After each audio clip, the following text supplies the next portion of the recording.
그래서 하나님은 우리를 어떤 압박이나 긴장감 없이 창조하는 사람으로 만드셨어요. 능력 주시는 예수 그리스도 안에서 모든 것을 할 수 있는, 아담처럼 이름을 지을 수 있는, 새로운 것을 만들 수 있는 창조의 정체성과 부르심이 우리에게 있다는 거예요. 단순히 이 창조성이 뭐 그림을 그린 어떤 예술적인 차원뿐만을 말하는 게 아니에요. 우리 삶에 얼마나 새로운 시도들이 많아요. 무언가를 배우는 것도 그렇고 아이들을 양육하는 것에도 마찬가지로 하나님은 우리에게 굉장히 새로운 아이디어와 전략들과 계시들을 풀어주기를 원하세요. 근데 우리가 만약에 어떤 지난 과거에 실패했던 경험으로 말미암아서 두려움에 갇히게 되면 그러한 우리에게 주신 그 창조성이 발휘되지 못하고 내 삶 속에 풀어지지 못하게 되기 때문에 그래요.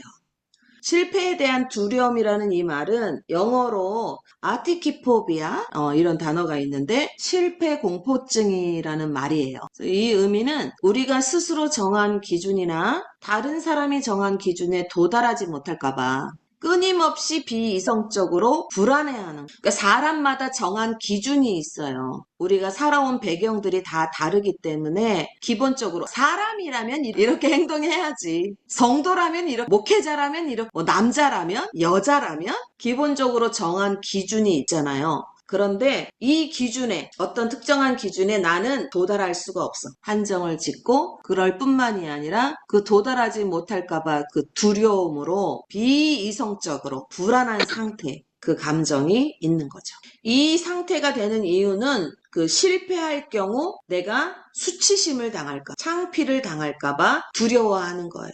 자, 실패에 대한 두려움이 있을 수 있는 징후들, 체크리스트가 있습니다. 5가지인데요. 한번 점수를 매겨볼 거예요. 0은 전혀 없다. 그리고 5는 항상 그렇다. 그래서 나의 상태를 한번 살펴보고 점검해 봅시다. 1번, 내가 미루고 위험을 피하는 이유는 내가 잘하지 못하고 실패할 것 같아서이다. 2번, 나는 다른 사람들, 하나님 또는 나 자신을 실망시키는 것이 두려워서 안전하게 행동한다.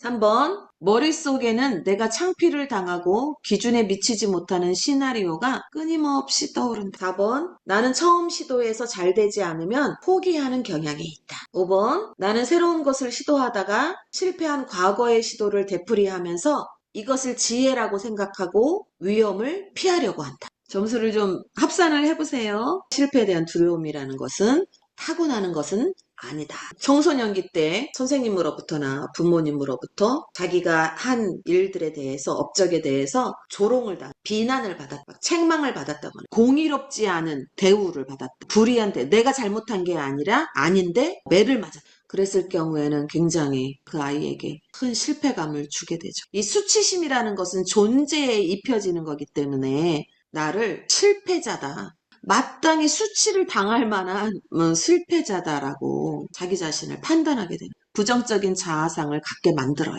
우리가 과거에 거절당한 경험이나 감정적인 고통과 이것은 연관되어 있어요. 만약에 권위 있는 사람이 우리에게 말하기를 너는 기준에 미치지 못했어, 그래서 실패한 사람처럼 느끼게 만들었다면 이 아이는 다시 실패할까봐 두려워하는 마음이 그 정체성과 연결이 돼요. 왜냐하면 권위자가 말한 거기 때문에. 여기는 부모와 선생님, 직장 상사, 영적인 리더, 목사님 포함이 될 수 있어요. 그래서 이제 거짓 정체성의 생각이 그 존재를 삼켜버리게 되고, 그래서 궁극적으로는 우리의 창조적인 그 부르심의 삶으로 나아가지 못하게 만들어요. 새로운 일을 시도할 수 있는 진취적인 삶을 살아갈 수가 없어요. 어릴 적에 율법적인 신앙 양육을 받았을 경우에 하나님을 실망시킬 것이라는 그런 부정적인 기대를 갖게 되고, 자기가 잘못하면은 하나님의 사랑을 받지 못하거나 하나님의 축복을 받지 못하거나 계속적으로 그런 불신에 대한 불안감 계속 따라다녀요. 잘하지 못. 그러니까 사람뿐만이 아니라 하나님과의 관계에서 이런 일들이 일어나는 거죠. 내가 하나님을 실망시키게 하면 어떡하나. 엄격한 부모 밑에 성장하게 되면 하나님도 굉장히 엄격한 분이라고 여길 수가 있어요. 또 부모가 굉장히 냉정하거나 사랑의 표현을 많이 해주지 않으셨거나 부모의 역할을 제대로 해주지 않았을 경우, 아버지의 부재, 엄마의 부재, 그래서 어떤 돌봄을 받지 못하고 성장했을 경우에는 하나님도 그러실 것이라는 부정적인 기대를 할 수가 있어요. 그게 이제 무의식 가운데 내재되어 있는 거예요. 그런데다가 이제 교회에서 이런 신앙 양육이 굉장히 율법적이다. 이렇게 해야만 돼. 그런 강요적인 그런 신앙 양육을 받을 경우에 어떤 하나님과의 그 친밀한 관계보다는 내가 무언가, 내가 해야 되는 그 항목들을 다 해야만 하나님과 관계 맺을 수 있는 것처럼 형성이 될 수가 있어요. 그래서 이러한 사람들은 성취지향적인 그런 성향이 생길 수가 있는 거죠. 내가 무언가 보여줘야 되는 거예요. 계속 잘해야 되고 좋은 성과와 좋은 결과, 눈에 띌 만한 칭찬받을 만한 일들을 해야 되는 거죠. 그래서 수고하고 노력하고 고군분투하고 애쓰는 삶을 살아가게 돼요. 그래서 늘 마음 가운데 불안함이 있기 때문에 쉼과 안식이 없어요. 그래서 만성적인 피로감을 호소할 수가 있어요. 그리고 결국 나중에는 탈진하게 되죠. 무기력한 상태가 될 수 있습니다. 스스로 완벽하지 않다는 그 느낌 때문에 집에서나 밖에서나 부모나 어른이나 권위자가 나를 비난하지 않도록 항상 말과 행동을 조심하는, 비난받지 않고 칭찬받아야 되고 항상 예의 바라야 되고, 그러려면 이제는 계속 눈치를 보고 굉장히 부자연스럽죠. 부모가 없는 것처럼 살아온 아이들은 어른은 나를 보호해 줄 수 없어. 이런 이제 판단들이 생길 수 있고, 어른은 나를 책임지지 않아. 나의 모든 필요를 채워줄 수 없어. 어른은 무능력해. 다른 양육자한테 뭐 학대를 당했거나 언어폭력을 당했거나 뭐 이런 경우 더 이제 심각하겠죠. 예민하고 또 지나치게 눈치를 보고 정말 깍듯하게 예의 바르게 말하고 행동하는 것 같지만 그 내면 안에는 그 어른에 대한 판단이 있기 때문에 무시하는 마음이 있어. 그리고 나아가서는 권위자를 조종하려고 하는 그런 욕구가 내 맘대로 하고 싶은 거죠. 우리가 불완전한 사람들에게 의지하여 우리가 누구인지에 대해 괜찮다고 느끼게 하는 기준을 정한다면 그들을 실망시킬 것에 대한 두려움은 우리가 위험을 감수하고 추구해야 하는 우리의 꿈을 패배시킬 것이다. 이제 점검을 좀 해야죠. 나를 내가 어떻게 보는지에 대한 그 기준이 나는 지금 누구로부터 온 생각들을 내가 받아들였는지 그걸 한번 살펴볼 필요가 있는 거예요. 과거나 심지어 우리 자신이 아닌 하나님이 지시하는 새로운 운영 체제를 받아야 되는 거예요. 우리의 정체성은 우리 있는 모습 그대로 사랑하시는 하나님과 연결돼야 돼요. 하나님은 우리가 실패할 때 정죄하지 않으시고 언제나 우리를 도와주시고 우리를 도와주시기를 기뻐하시며 우리와 함께 하시는 분이세요. 그러니까 우리가 지금까지 경험했던 권위자의 모습으로 하나님을 오해하고 왜곡된 시각을 바꿔야 돼요. 시편 139편에 말씀하시기를 하나님은 우리를 향한 생각을 바닷가의 모래알보다 더 많다. 그러니까 하나님의 생각은 재앙이 아니라 미래요, 평안이요, 희망이다. 그러니까 우리가 비록 실수하고 잘못하고 넘어질지라도 하나님은 결코 정죄하고 판단하지 않으세요. 그거는 사단이 하는 일이에요. 근데 우리가 간혹가다 하나님이 꼭 우리를 판단하고 정죄하는 것처럼 여긴다는 거예요. 오해한다는. 사단이 판단하고 정죄해요. 하나님은 우리를 격려하시고 우리의 모든 수치와 그 수치를 주었던 그 실패감에서 우리를 해방시키시고 자유케 하시고 우리를 구원하시는 분이세요. 내가 너를 도와줄게. 내가 너와 함께 하고 있어. 내게 도움을 요청해라. 내가 너를 도와줄게. 하나님 그렇게 말씀하시는 거죠. 진리의 정체성으로 자기 자신을 인식하는 거는 하루아침에 이루어지지 않아요. 과정이 필요해요. 매일매일 우리가 연습하고 훈련해야 되는 필요가 있어요. 그래서 첫 번째로 하나님을 신뢰하는 법을 배워야 되는 거예요. 그래서 우리가 분명히 인정해야 되는 것은 우리가 지금까지 겪어왔던 권위자가 무슨 말을 했든지 간에 그 권위는 하나님의 그 권위의 말보다 높지 않다는 거예요. 우리에게서 가장 강력한 권위자는 하나님 한 분뿐이라는 것. 그래서 하나님 입에서 나오는 그 말씀으로 정의 내린 그 정체성이 나의 것이 돼야 되는 거예요. 그게 진리예요. 그 진리를 내가 받아들일 때 우리는 자유로워질 수 있어요. 실패에 대한 두려움으로부터 자유를 받을 수 있어요. 당신의 존재에 대한 최고의 권위를 갖고 계신 하나님이 당신을 어떻게 보시는지, 어떻게 생각하는지 우리는 들어야 돼요. 그래서 하나님의 관점으로 먼저 나 자신을 보는 법을 배워야 돼요. 우리가 어떤 문제가 생길 때, 관계에 문제가 생길 때, 뭐 내가 실수할 수도 있지만 상대방이 실수할 수도 있잖아요. 그러면 우리는 보통 뭐라고 그러냐면 다른 사람이 문제라고 생각한단 말이에요. 다른 사람한테 이렇게 손가락질하고 너가 문제야, 너가 바뀌어야 돼 라고 생각하는 게 참 쉬워요.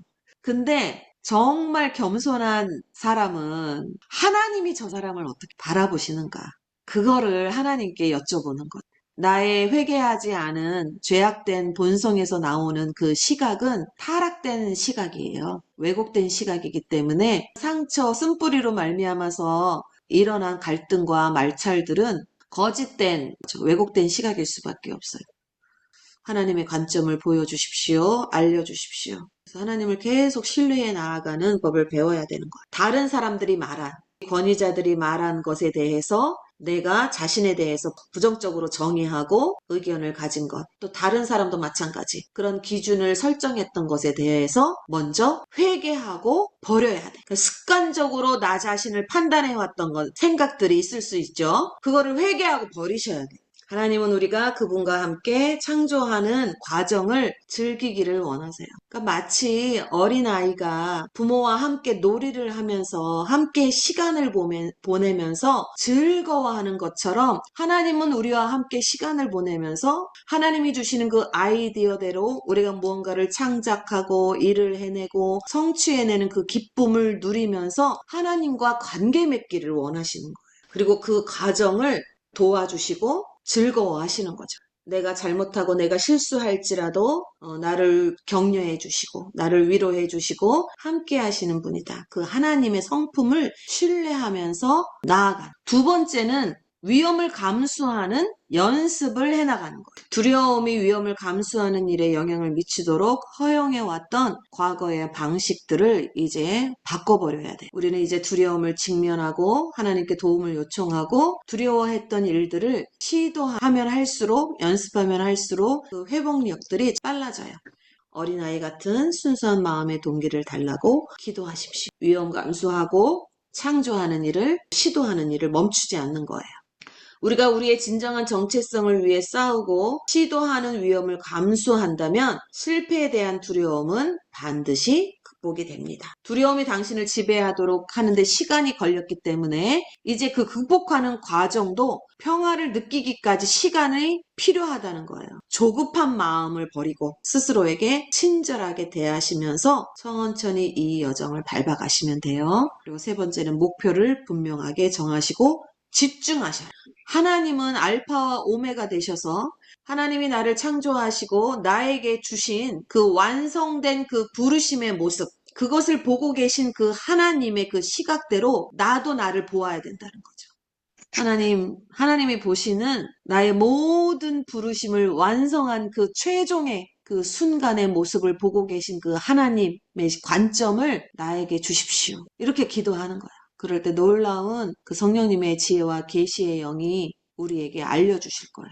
우리가 이제 상담을 하면서 인카운터, 하나님을 만나는 시간을 갖게 되는데 이때에는 거룩한 상상력을 사용하십시오라는 말씀을 제가 드려요. 우리가 이제 소킹 음악을 틀어놓고 잠잠히 머무는 시간을 가져요. 성령님의 지혜와 계시의 영을 구하고 하나님 계시하십시오. 계시해 주십시오. 제가 실수하고 완벽하지 않아도 하나님 저를 어떻게 보십니까? 하나님은 괜찮다고 저를 보십니까? 하나님의 사랑이 어떠한지 저에게 말씀해 주십시오. 이렇게 기도하는 거죠.